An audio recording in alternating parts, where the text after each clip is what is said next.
Hey there, how's it going today everyone? I'm back from Germany and Gamescom. With today's video, I wanted to share my initial impressions of the Onimusha Way of the Sword demo in more detail and depth.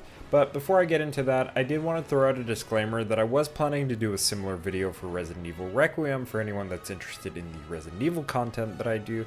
But in case if you haven't seen the post that I made both on Twitter and here on YouTube, I unfortunately didn't get to play that game's demo. Although from what I understand, the demo wasn't combat based for Resident Evil, so I didn't really miss out on much. Even though I missed out on playing the game early, I didn't miss out on the actual core experience of Resident Evil. So I just wanted to get that out there. That aside, we're obviously here to talk about some Onimusha. If you're interested in my trailer breakdowns, I'll be going over the third trailer and any additional information that I come across in a separate video. Also, I'll be using the gameplay footage that Capcom provided since it's based on the same segment that the Gamescom demo is based on, since I wasn't able to personally record any footage because everyone in line was told that they weren't allowed to record any footage or they'd risk having their phones confiscated. One last thing that I'd like to say before I go more in depth about the demo, I want you all to hear what I had to initially say after having a quick interview with Capcom Germany about it. Keep in mind that I was only interviewed for about 2 minutes and I didn't want to be overly negative about the things that I have some criticism on, so what you'll hear me say is generally how I feel about the game despite any critiques that I'd like to share in today's video. Join us. Ja. So, Sophia. Funktioniert echt gut. Ja. So, what's your name? My name is Dominic. Dominic. So, Sophia, Dominic is here. I'm getting shot by an arrow guy, but so I'm we're doing- listening very So, we're doing a live stream here for Capcom. Oh, okay. This is Sophia, I'm Michael. Hi. And I've one What is question. your advice for me? Okay, yeah, help her. I would definitely suggest evading more. You know, take advantage of those ESINs. You know, as a classic Capcom fan and specifically a fan of Onimusha. Yeah. Like abusing ESINs is like your best bet, I think. Have you What played? increases my chance to get an ESIN attack? Just at the right like timing. You have to like really practice this it. So one, like. yeah. You know, like as soon as they're about to land that attack, I would say like that's when you want to dodge because then you see like Oh, Musashi. so like, the dodging increases my chance of getting an ESIN attack? yeah, Okay. yeah, absolutely. Great. So, he's a professional. That's good. Yeah. So, what is your impression of the new Onimusha? So I like it so far. It feels pretty nice. It's a little bit slower than what I'm used to, at least compared to like Okay. the classic Onimusha games, but it doesn't feel bad.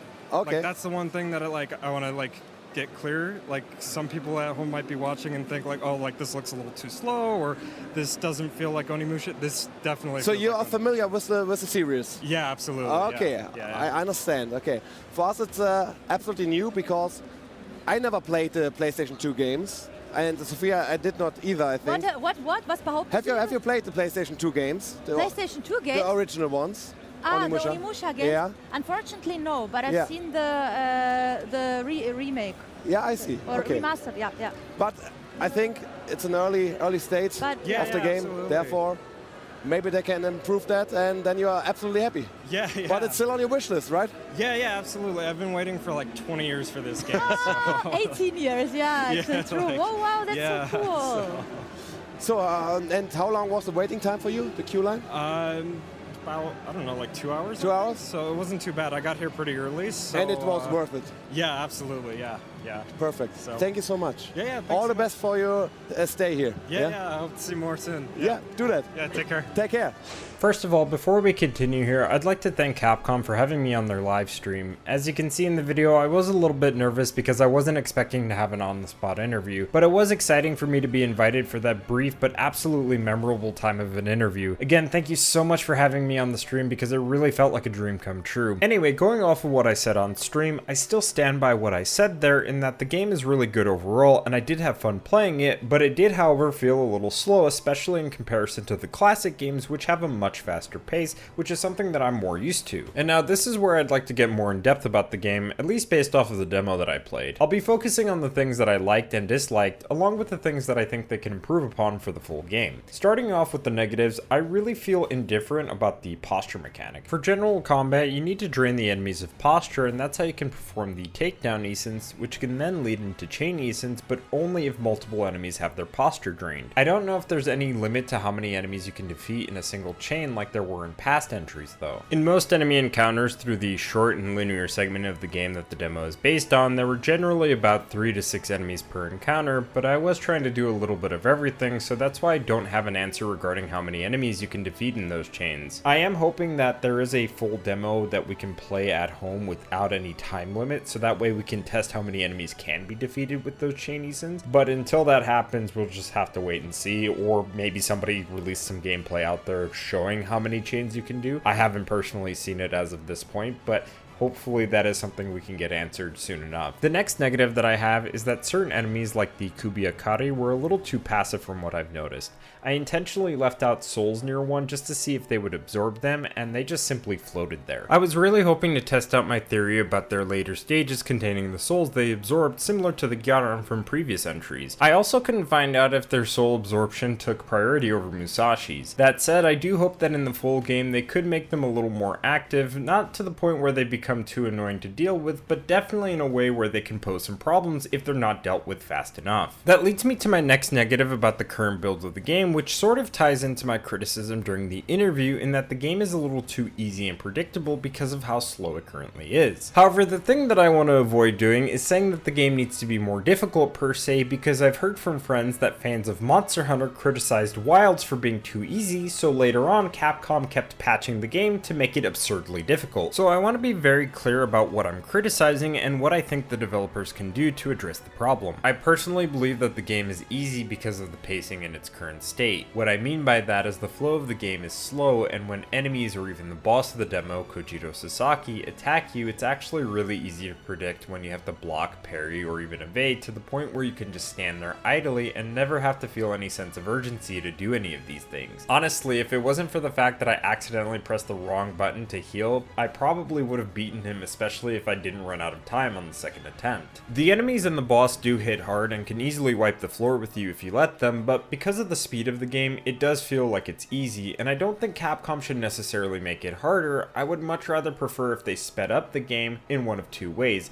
Either by increasing the speed by about 20 to 25% and making that the default speed, or take a page from Devil May Cry and keep the default speed as is, but introduce a turbo mode that could increase the speed of the game for anyone who would want that. To follow up with that, I do think that enemies and bosses should have a tighter parry and evasion window, similar to what I experienced with the Ninja Gaiden 4 demo. Now of course, and I really want to emphasize this, I am not asking for Capcom to make this as difficult as a Ninja Gaiden game, especially when this series has always been a casual action-adventure series where anyone could jump in and play it. But I do think that inserting some challenging situations could alleviate some of the concerns that I have about this game being too easy. To be fair, the demo only had two difficulties available, story mode and normal mode, so there's always the possibility that they could have hard mode unlocked from the very beginning in the full release, which could address some of those concerns. Now I will say that in the recent footage that Capcom has released, there does seem to be some kind of speed increase on the combat, so maybe they did actually listen to the concerns before I even released this video, so that is a good thing if that's the case, although that could just be my perception of the recent gameplay footage that they released, so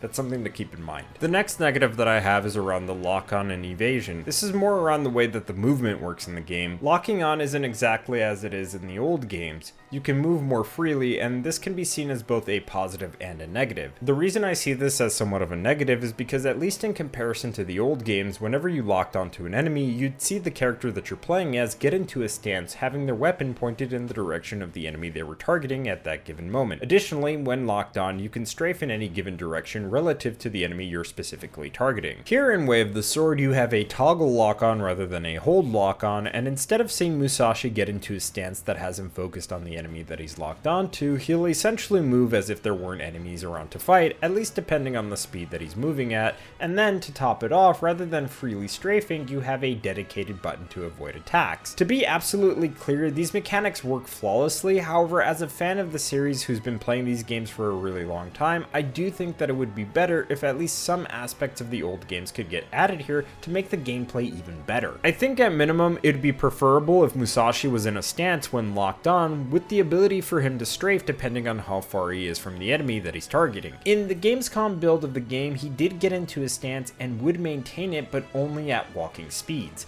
However, if he starts running or sprinting, then he breaks out of that stance. I don't want the strafing to replace the evade option though, because the game is specifically designed around perfect timing for parrying and evading, so the removal or replacement of it wouldn't be ideal. Instead, I think strafing should be used as a mobility option for combat specifically. The way that I could see this working is in one of two ways, the first being dependent on how much distance there is between the enemy and Musashi. He could either run freely if the enemies are far enough away from him, only being able to strafe at certain distances. The second option is to have Musashi be able to strafe while locked on at all times, regardless of the distance, similar to the old games. They could also possibly try this third option where you can double tap in any direction that you want Musashi to strafe to as well, only having him strafe when doing that exact input. I think that could be a possible compromise of having both free movement and strafing. Even though it would significantly nerf strafing, it's better than not having it at all in my opinion. The last thing that I want to bring up as a negative is the Oni weapons being special skills. This was something that I mentioned not liking prior to playing the demo in my last Onimusha video, and after playing the demo I still stand by that opinion. The demo only had access to the dual light swords known as two Celestials. While the attack animations do look really cool and it does deal a good amount of damage, I'd still prefer the way that the old games did things, where if I have an Oni weapon I can use it whenever I want when I'd like to use standard attacks, and then having a magic gauge that will let me use magic attacks so long as that gauge hasn't been fully depleted. The thing is though, I don't think Capcom would change the way that the weapons work in this game, especially if it's going to release early next year. It's always possible that they could change it before then, or at the very least delay the game to address that, but in all likelihood that's going to remain that way until either a patch or an alternate edition of the game releases, if they even bother to address this at all, which they likely won't. As the game is, it is still fun despite those negatives that I have with it, so that leads us to the positives of the game, the things that I quite liked, or things that I noticed about the demo that weren't available but seem like they will be when the full game comes out. So the first positive that I have is the parrying and evasion. Now I know that sounds a little hypocritical, especially when I just critiqued the speed of the game and how the movement was lacking some key features that I think would benefit the overall experience. However, I do think that this is one of the key highlights of the gameplay. Parrying will build up the gauge on the bottom right corner of the screen, and if you do it enough and perfectly, you get a buff to your attacks and a visual indicator, which is that blue fire magic that you see Musashi's sword covered in from time to time. Evading is also really good too, because you get invincibility frames when you do it at the perfect moment, and that leaves enemies open to an Isen attack. I really like how they also used the same effects from Devil May Cry 5, specifically from Nero's Table Hopper.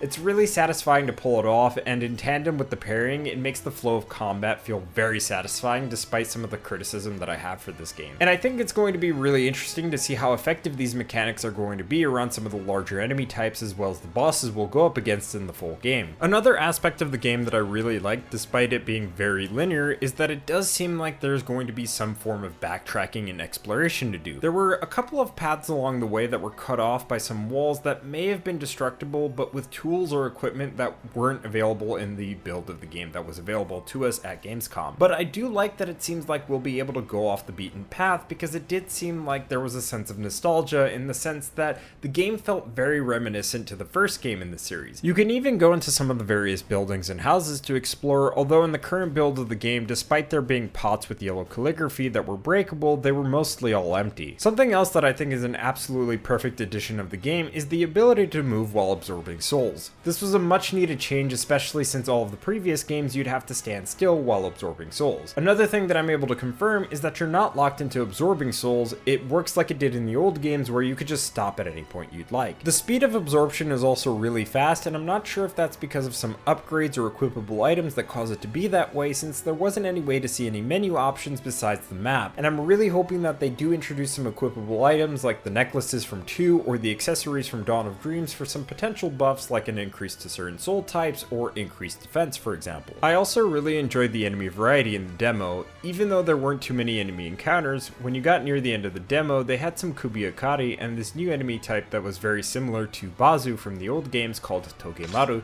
and they functioned very similarly. I thought it was really cool just trying to parry them while they were in their spinning animation. And the last thing that I really enjoyed from the demo is the Kojiro boss fight. Now, despite critiquing the game for feeling a tad bit slow, I did still enjoy fighting the boss boss, especially because the dialogue between the two felt very much like a typical Capcom boss encounter. And also, their dialogue did confirm one of my theories in that the gauntlet keeps their respective wielders alive, so Musashi has clearly defeated Kojiro prior to the events when the demo takes place in the game. That was further confirmed in both the third and fourth trailers, but we'll talk about those in a separate video. Dialogue aside, Kojiro feels very much like a classic Onimusha boss akin to Gogen Dantis or Ranmaru, which I'm absolutely happy about. In that aspect, Capcom really nailed the feel of this game to be similar enough to the classic games, despite some of the changes they've made that seem a little more questionable for anyone that's a longtime fan of the series such as myself. All in all, I said in the Capcom livestream that I'm looking forward to more news and info on the game, and that's because I really enjoyed the demo. Even if Capcom never addresses some of the critiques that I have of the game in my initial impressions of it,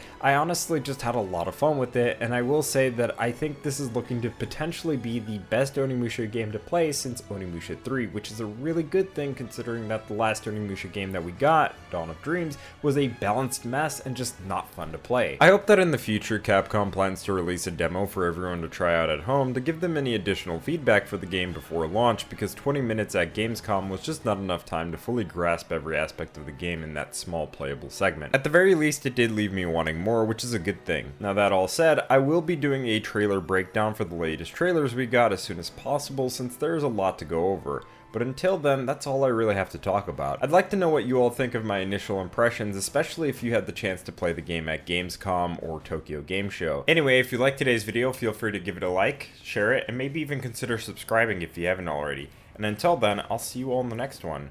Matane!